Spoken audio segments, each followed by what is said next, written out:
chapter 19, verse 44, Yeshua said, because we did not know the time of our visitation, the judgment would come. Do we know what time it is? Hi, this is Barry Phillips with 10-Minute Torah, day number 3, the Torah portion Devarim, which means words. Let's go to Devarim, Deuteronomy, chapter 1, begin reading with verse number 6. Yahweh our Elohim spoke to us in Horeb, saying, you have dwelt long enough at this mountain.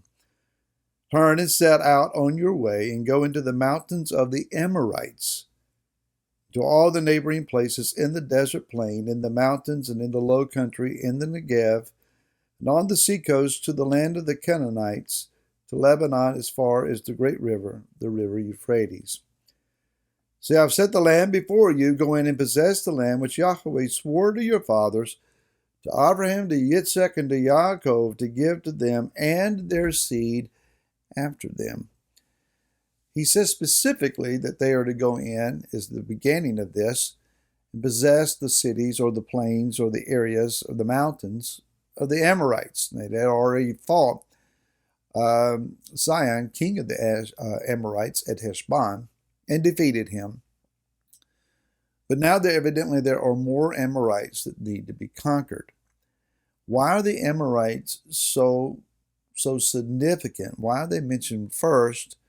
And how are they connected then to the land of promise that was given to the patriarchs? Well, let's go back to the book of Bereshit, Genesis, chapter number 15. And let's look beginning at verse number 15. Now, as for you, Abraham, you are to go to your fathers in peace. You are to be buried at a good old age. Then, in the 4th generation, they shall return here, for the crookedness of the Amorites is not yet complete. Now, when I read that, I have a question. Why would Yah hold up the possession of the promised covenant inheritance of Israel because of anything to do with the Amorites?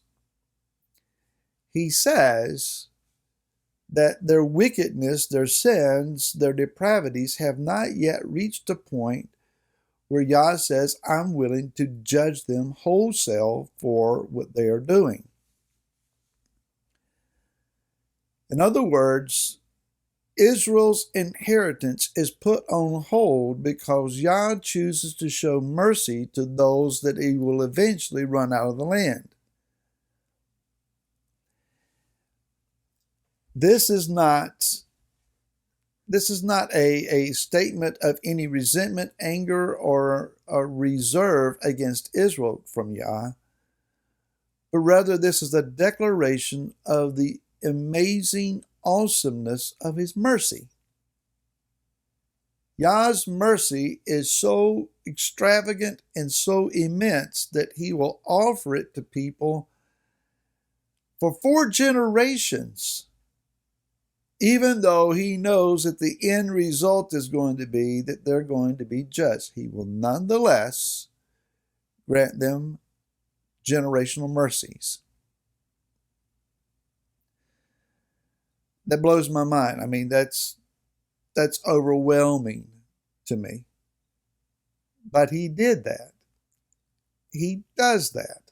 What it also says to us is just because wholesale judgment has not shown up yet, it doesn't mean that we are not being paid attention to, or that we're not going to be judged, that Yah is chosen to bless us in spite of ourselves, but rather the judgment has been mercifully delayed. I have used this phrase many, many times. Judgment delayed is judgment intensified. In other words, the wrath of Yah, he says, let me alone so that the wrath can build up to the place that my wrath overcomes my mercy. So if you think his mercy, as we've just described, is overwhelmingly awesome, then his judgment is overwhelmingly terrible. Now, one might ask, what are the sins of the Amorites that we might want to consider? I'm glad you asked that question. Let's go over to the book Leviticus, Vayikra, and read from chapter number 20. In the first 5 verses, it talks about those who give their offspring to Molech, that they shall certainly be put to death. That's in verse number 2. The people of the land shall stone him with stones. He says in verse 3, I shall set my face against that man, cut him off in the midst of his people, because he has given of his offspring to Molech, to defile my set-apart place and to profane my set-apart name. And you would think, well, what does that have to do with the Amorites? They don't worship Yahweh, but they live in his land. They live in his land. He says that he is going then to bring great judgment on those who slay their children, who give their children away to a god of their own making. When we talk about the sin of abortion in this land of America, have we not also been guilty likewise of the same kind of sin? Well, Yah has not judged America for abortion. It would not seem yet. And what about the Supreme Court saying that it's no longer legal? Does that now not cleanse the sin of abortion in America? It takes it away in its legality at certain levels and certain applications, but it does not erase our sin, because legalism, legal decrees do not erase sin. Repentance does. Turning from sin does. Let's continue in verse number 5. Verse number 6, and the being who turns to mediums, to spiritists, to go whoring after them, I shall set my face against that being and cut him off in the midst of his people. Witchcraft, sorcery, demonism, the fascination thereof, the turning to, the giving of oneself to that which is of the darkness, seeking after Hasatan, even calling on false gods.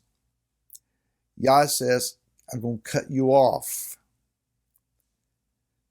That also has become, unfortunately, very prevalent in our nation. Continuing on, verse number 9. For everyone who curses his father or his mother shall certainly be put to death. He has cursed his father or his mother. His blood is on him. Do I really even need to make commentary here? Because we have raised,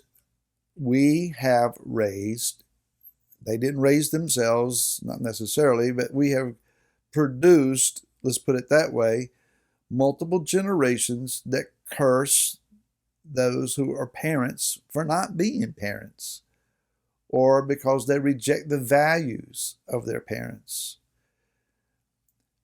Then to pronounce words of cursing against your parents is to bring a curse upon yourself.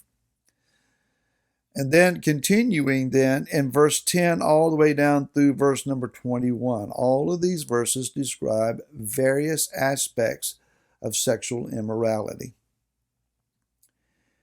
And Yah says, because of adultery, talking about incest, he's talking about homosexuality, bestiality. It's just going on and on into the ever-increasing depravities of indulgent fleshly attraction, fascination, crossing reasonable lines. I mean, it's bad enough that one would commit adultery, but then to go over into other areas that is mentioned here, it takes a very jaded, depraved mind. And Yah says for all of these things, death is the result. He gave the Amorites 4 generations of time to rectify these gross sins, and they did not. So he turned his people on them and said, take them out, wipe them out, because the day of judgment has come. May Yah have mercy. Mercy on us and on our nation. More tomorrow. Till then, shalom.